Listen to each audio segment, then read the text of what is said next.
نبی کریم علیہ السلام نے ہمیں اخلاق سکھائے۔ سب سے پہلی بات جو عرض کروں گا وہ یہ ہے کہ سوچ کا اچھا رکھنا سب سے اچھا اخلاق ہے۔ کس بات کا اچھا رکھنا؟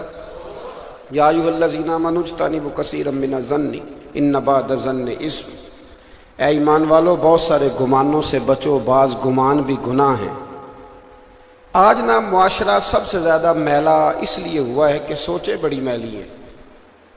ہر بندہ ہی برا ہے ہماری نظر میں، ہر شخص ہی چھوٹا ہے، ہر آدمی حقیر ہے، ہر آدمی دنیا دار ہے، ہر آدمی برا ہے۔ تو اچھے بندے کہاں سے ملیں گے؟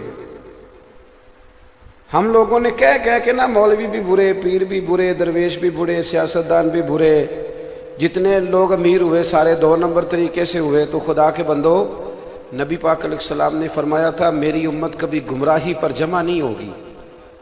حضور نے فرمایا زیادہ لوگ گمراہ ہو سکتے، زیادہ لوگ اچھے ہوں گے۔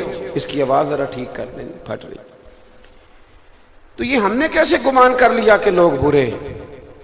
میں ملک سے باہر تھا تو مجھے وہاں ایک صاحب کہنے لگے جی پاکستان کی حالت بڑی خراب ہے، لوگوں میں نفسا نفسی ہے۔ میں نے کہا نہیں، آپ باہر بیٹھیں، آپ کو کیا پتا، آپ آئیں تو آپ کو پتا چلے گا۔ کوئی نفسا نفسی نہیں۔ آج بھی ہمارے ملک کا حال یہ ہے کہ ایک بابا جی کو ایک خون کی بوتل کی ضرورت ہوتی ہے اور 13 نوجوان گلی میں کھڑے ہوتے ہیں کہ میں حاضر ہوں۔ کس نے آپ کو کہا نفسا نفسی ہے؟ مسجدوں میں چندہ ہوتا ہے کہ نہیں؟ مسجدیں خوبصورت بنی ہوئی ہیں کہ نہیں؟ رمضان میں سخاوت ہوتی ہے کہ نہیں؟ افطاری کے ٹائم سامان مسجدوں میں زیادہ ہو جاتا ہے کہ نہیں کھانے والوں سے؟ کدھر ہے نفسا نفسی؟ کون کہتا ہے برائی ہے؟ حافظ زیادہ ہوتے ہیں سنانے والے اور مسجدیں کم ہیں۔ کون کہتا ہے نفسا نفسی ہے؟ اور مسجد میں اذان ہوتی ہے، اللہ کا ذکر ہوتا ہے۔ ہم لوگ جب گمان اچھا کر لیں گے نا، گمان، میرے نبی کریم صلی اللہ تعالی علیہ وسلم نے فرمایا، مسلم شریف کے لفظ ہیں، فرمایا اچھا گمان بھی اچھی عبادت ہے، اچھی سوچ بھی اچھی۔ تو کچھ نہ کر، بس اچھا سوچتا رہ، رب تجھے عبادت کا ثواب عطا فرمائے گا۔ ضروری نہیں کہ وہ جو 2 بندے وہاں کھڑے ہیں نا چوک پہ، وہ میرے خلاف باتیں کر رہے ہیں، میں اتنا اہم نہیں، ان بیچاروں کو کوئی اور کام بھی ہو سکتا ہے۔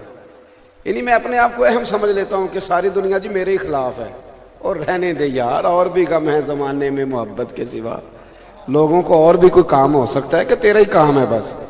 جس وقت بھی اماں کہتی ہے نا بچے کو کہ بیٹا ذرا 10 منٹ آنا، میرے پاس بیٹھنا، تو بہو اسی وقت ہی سمجھ لیتی ہے کہ میرے خلاف میٹنگ ہونے لگی۔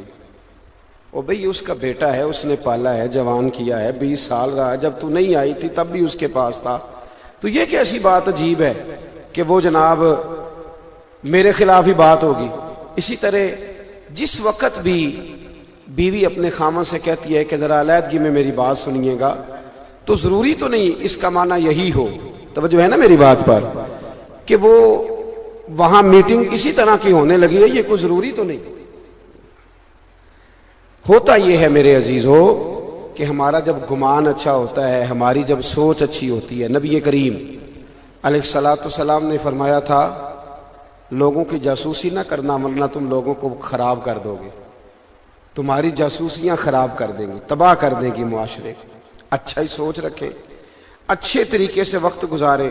نبی کریم صلی اللہ علیہ وسلم گزرے، حضرت عمر فاروق فرماتے ہیں کہ حضور نے نیا نکاح فرمایا تھا، ایک زوجہ حضور کے ساتھ تھی، تو میرے قریب سے حضور گزرے تو 1-2 یہودی بھی کھڑے تھے، تو نبی کریم اپنی اہلیہ محترمہ کو، ام المومنین کو، زوجہ کو گھر چھوڑ کے تو واپس آئے اور میرے قریب آ کے کہنے لگے کہ عمر یہ کوئی غیر نہیں تھی، میری بیوی تھی، اور یہ کہہ کے حضور چلے گئے۔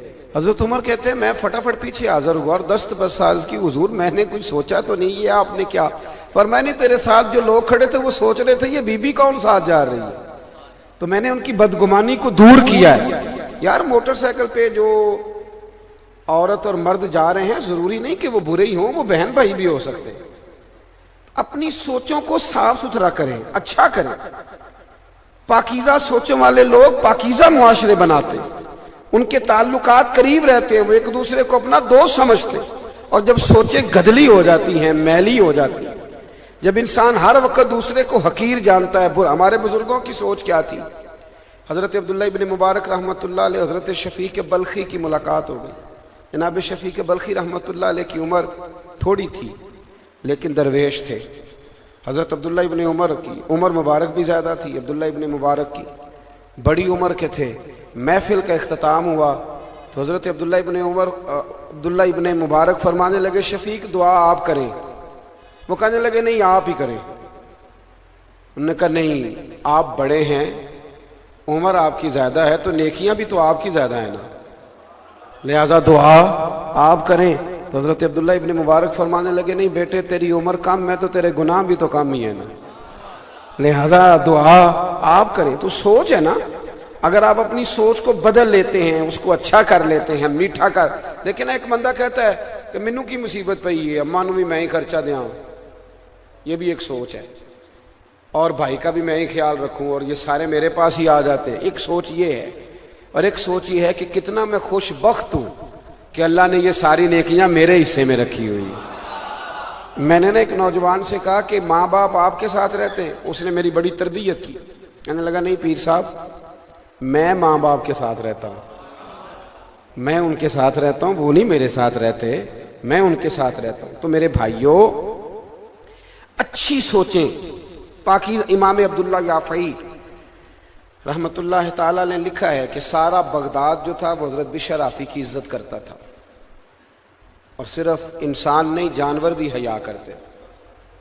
جب وہ ننگے پاؤں گلیوں میں چلتے تھے تو چوپائے بھی گوبر نہیں کرتے تھے، عزت کرتے تھے سارے. پر بغداد کا ایک تاجر تھا، وہ کہتا مجھے نہیں یہ پیر اچھا لگتا. کچھ لوگوں کو نہیں نا پیر اچھے لگتے، وہ کہہ دیتے ہیں جعلی ہیں سارے، ہاں جی سیاستدان اصلی ہیں سارے.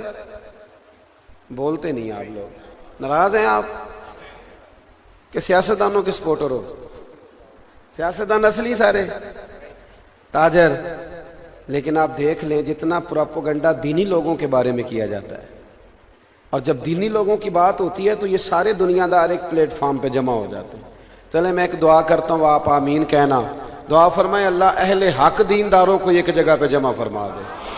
یار آمین تو کہہ دو کم از کم، اس میں اتنا تو تعاون کر دو نا، آپ کی مہربانی.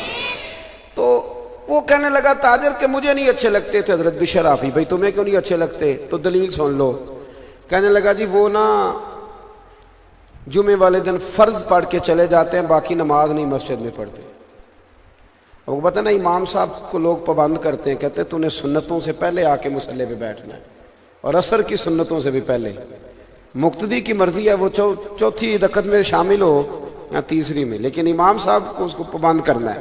کہتے جی قاری صاحب پہلیاں سنتا ہی نہیں پڑھتے، عصر کی بھی اور عشاء کی. تو میں کہتا ہوں جب اللہ پابند نہیں کرتا تو تم کیوں کرتے ہو؟ تو خیر مؤکد ہیں.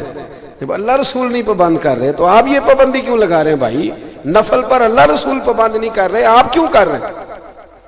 آمدام برسر مطلب کہنے لگا جی مجھے اس لیے نہیں اچھے لگتے حضرت بشر آفی کہ وہ نہ جمعے والے دن فرض پڑھ کے چلے جاتے، باقی نماز مسجد میں ادا نہیں کرتے تھے. لوگوں نے بڑا سمجھایا تو وہ تاجر ایک دن کہنے لگا چلو میں تفتیش کرتا ہوں یہ بابا کہاں جاتا ہے نماز پڑھ کے. حضرت بشر آفی نے فرض مسجد میں جماعت کے ساتھ پڑھے، اور جیسے ہی آپ باہر نکلے نا وہ تاجر چھپ کے پیچھا کرنے لگا. اس نے دیکھا کہ جناب بشر آفی رحمۃ اللہ علیہ نا ایک نان بائی کی دکان سے نان خریدے. کہنے لگا اوہو مولوی کو بھوک نے ستایا تھا، اس لیے اس نے نہ نوافل اور سنتیں چھوڑ دیں. پھر آپ تھوڑا آگے بڑھے تو کباب لیے. کہنے لگا عمر دیکھو اور ذائقے دیکھو، اس عمر میں بھی کباب کھاتا ہے.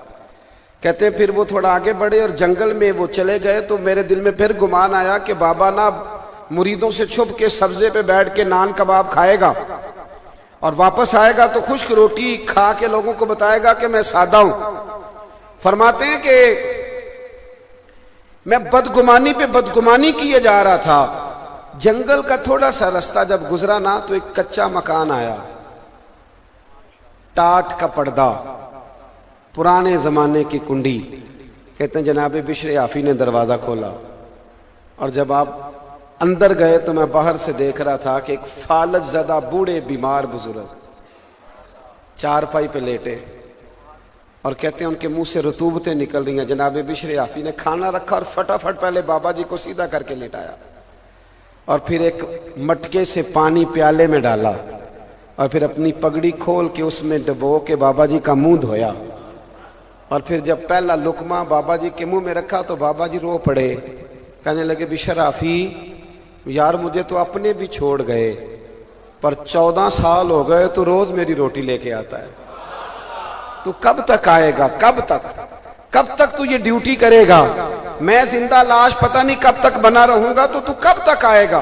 بس کر دے یار، چھوڑ دے، کب تک تو یہ ساری ڈیوٹیاں کرے گا؟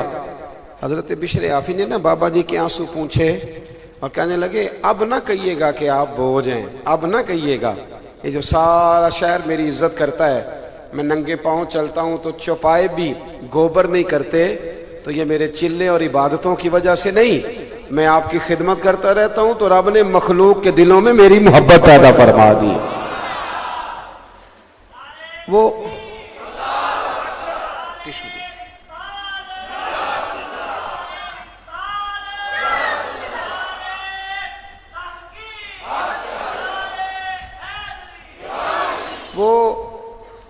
جب آپ نے یہ لفظ کہے کھانا کھلایا تو کہنے لگے بابا جی معاف کرنا مجھے دیر ہو گئی، جمعے کا دن تھا، ابھی تو میں نے سنتیں بھی پڑھنی ہیں، ابھی تو میرے نوافل باقی ہیں۔ یہ بات کر کے جناب بشر حافی رحمۃ اللہ علیہ جب باہر آئے نا، وہ تاجر کہتا میں دروازے پہ کھڑا تھا، حضرت نے دیکھا یہاں کیسے؟